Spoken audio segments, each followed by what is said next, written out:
ये हरियाणा में गजब का उलटफेर होता हुआ दिख रहा है। हरियाणा के रुझानों में पहली बार बीजेपी बढ़त के आगे चली गई है। 46 सीटों पर बीजेपी आगे। बहुत बड़ी खबर, हरियाणा के रुझानों में बीजेपी को बढ़त मिल गई है। ये बड़ी उलटफेर की खबर आ रही है।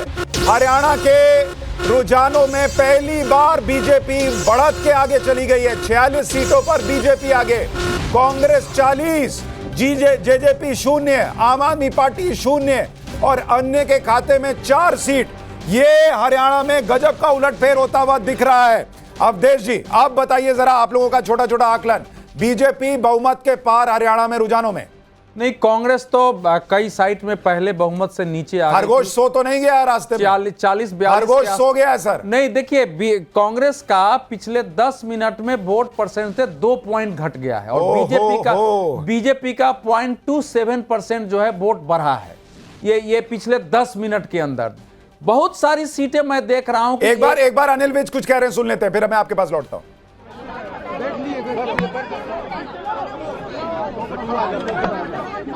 मुख्यमंत्री आवास में नजर आएंगे आप अपने?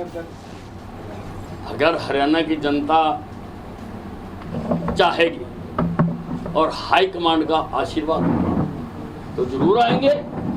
अभी तो दूर नहीं लग रहा। आज हम भावी मुख्यमंत्री से बात कर रहे हैं। भाई इकट्ठा ही कर लो, गल्ला गल्ला नहीं। देखो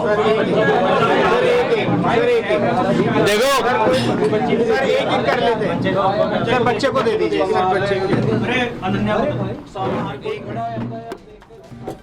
तो अनिल विज को आप सुन रहे थे। और चुनावों में जब रिजल्ट आते हैं तो ये बड़ा दिलचस्प होता है। कभी किसके चेहरे पे मुस्कान रहेगी, किसका चेहरा उतर जाएगा, कौन जो है वो सरकार बनाने की बातें करेगा, नहीं करेगा, ये बड़ा इंटरेस्टिंग रहता है क्योंकि ईवीएम में बड़ी तेजी से आंकड़े बदलते हैं। अब चूंकि बीजेपी 47, कांग्रेस 39 हो गई है, बीजेपी 47 हरियाणा के अंदर। तो मैं देख रहा हूं कि गणेंद्र भारद्वाज जी आम आदमी पार्टी के बहुत देर से मुस्कुरा रहे थे। गणेंद्र भाई, ये क्या हो रहा है? नहीं, सुनिए, इतना जो मुस्कुरा रहे हो, क्या गम है जो छिपा रहे हो, बस इतना ही बोलना है उनके बारे में। गणेंद्र भाई, ये एक आपका डबल दोहरा गम है ना। आम आदमी पार्टी 0 और बीजेपी 47।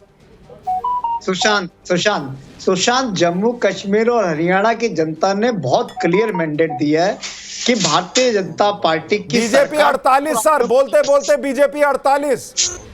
मैं कह रहा हूं अभी जो रुझान है, शुरुआती रुझानों को आप एक तरफ रखिए, लेकिन हरियाणा के लोगों ने बहुत क्लियर मैंडेट सर अभी आधे घंटे पहले इन्हीं शुरुआती रुझानों में आपने बीजेपी के बक्कल उतार दिए थे। कह रहा हूं मैं फिर भारतीय जनता पार्टी की सरकार जा रही है। जम्मू कश्मीर के अंदर सीधी कांग्रेस और नेशनल कॉन्फ्रेंस। कश्मीर बदल रहा है। कश्मीर में नेशनल कॉन्फ्रेंस घटना शुरू। कांग्रेस और नेशनल कॉन्फ्रेंस 46 पर आ गए हैं, बीजेपी 32 हो गई है। हरियाणा में बीजेपी 47, कांग्रेस 38।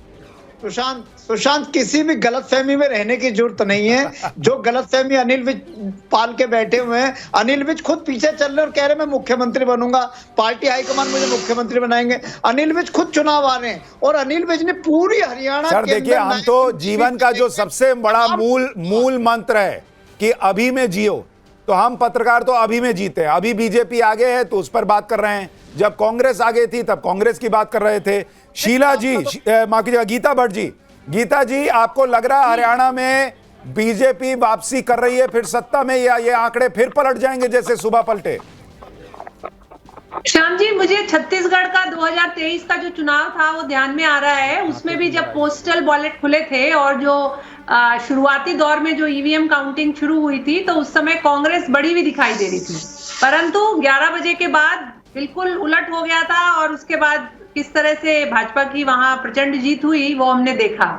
तो अभी तो कहना मुश्किल है, लेकिन ये बात पक्की है कि जिस तरह से कांग्रेस पार्टी ने ये दावा ठोका था कि हम स्वीप कर रहे हैं, कि बिल्कुल मतलब एक तरफा हो जाएगा, वो ऐसा होता कहीं से दिखाई नहीं दे रहा। और जब 40% के करीब अगर वोटिंग जो बैलेट काउंटिंग हो जाएगी तो उसमें पिक्चर जो है बिल्कुल साफ हो जाएगी। ठीक है, दिल्ली बीजेपी मुख्यालय से हिमांशु हमारे सहयोगी जुड़े। 1 मिनट सर, आ रहा हूं, 1 मिनट आ रहा हूं। हिमांशु, 2% वोट बीजेपी का बढ़ा है। 2% वोट ईवीएम से जब काउंटिंग तेजी से आगे बढ़ रही है, बीजेपी का वोट शेयर 2% बढ़ गया है, ये देखकर बता रहे हैं अवधेश जी। हिमांशु के पास चलते हैं। हिमांशु, बीजेपी मुख्यालय में क्या हलचल है और क्या बीजेपी हरियाणा, जम्मू कश्मीर इन दोनों को लेकर आश्वस्त दिख रही है?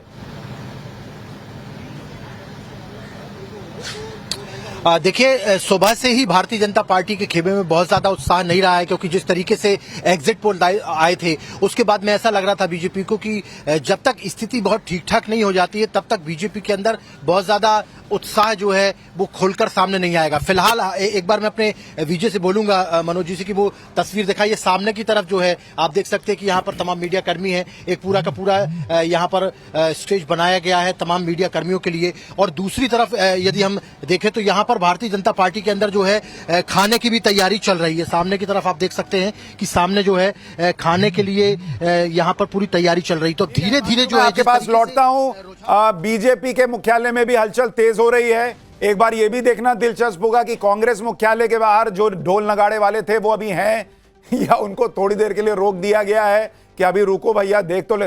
बोलते बोलते बीजेपी 49, हरियाणा में बीजेपी 49 सीटों पर आगे हो गई है, कांग्रेस 37 सीटों पर अब रह गई है, अन्य के खाते में 4, ये तस्वीर दिख रही है। और जम्मू कश्मीर में एनसी गठबंधन 49, बीजेपी 29। अजय चौधरी जेजेपी के हमारे साथ जुड़ गए हैं। अजय भाई, ये हरियाणा में बीजेपी की वापसी होती दिख रही है। सर नमस्कार, सभी पैनलिस्ट साथियों को नमस्कार। जिस तरह के नतीजे आपकी साइट पर मैं देख रहा हूँ, टीवी पर देख रहा हूँ, हरियाणा प्रदेश में किसी को उम्मीद नहीं थी, क्योंकि जहां फील्ड में गए पहलवान, जवान और किसान, तीनों मुद्दे थे।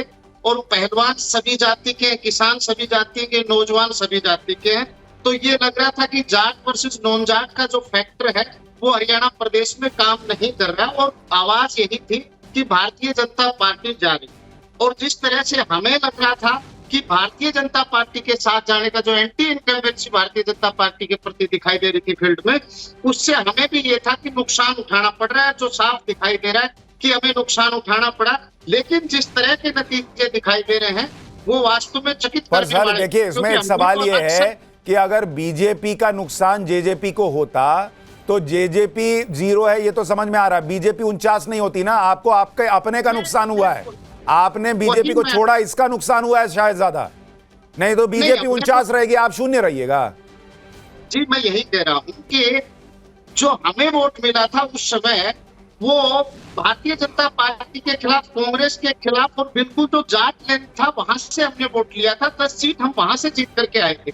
और चुनाव के बाद जब बीजेपी को बहुमत नहीं मिला तो हमें लगा कि भारतीय जनता पार्टी के साथ जाकर के हम लोगों पे काम कराएंगे, हरियाणा प्रदेश का विकास करेंगे, इसलिए भारतीय जनता पार्टी के साथ थे। लेकिन जनमानस की जो भावना थी, जहां से हम सीट लेकर के आए, ठीक है, वहां की भावना ये थी कि सही बात है। और आप देखिए, जेजेपी क्या है ना सर, कि जेजेपी जिस दुकान में बैठकर या जिस जगह बैठकर खाना खाती रही उसी को फिर खाने को कोसती भी रही।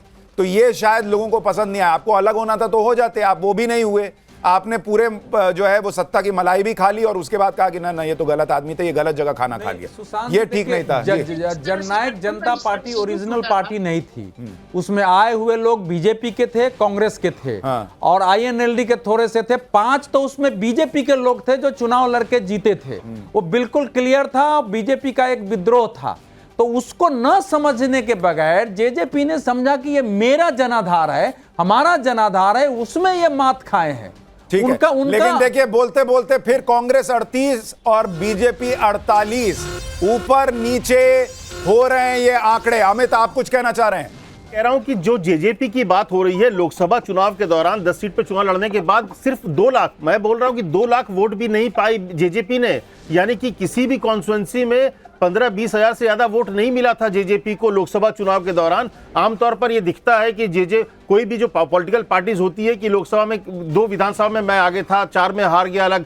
आप सोचिए पूरे के पूरे लोकसभा में अगर आपको 15,000 वोट नहीं मिल रहे हैं, तो ये बताता है कि जेजेपी की जमीन नहीं थी और इसीलिए ये नतीजा होना था कि उनको जीरो मिल रहा है। ये पहले से तय था कि जेजेपी अपनी ग्राउंड खो चुकी है,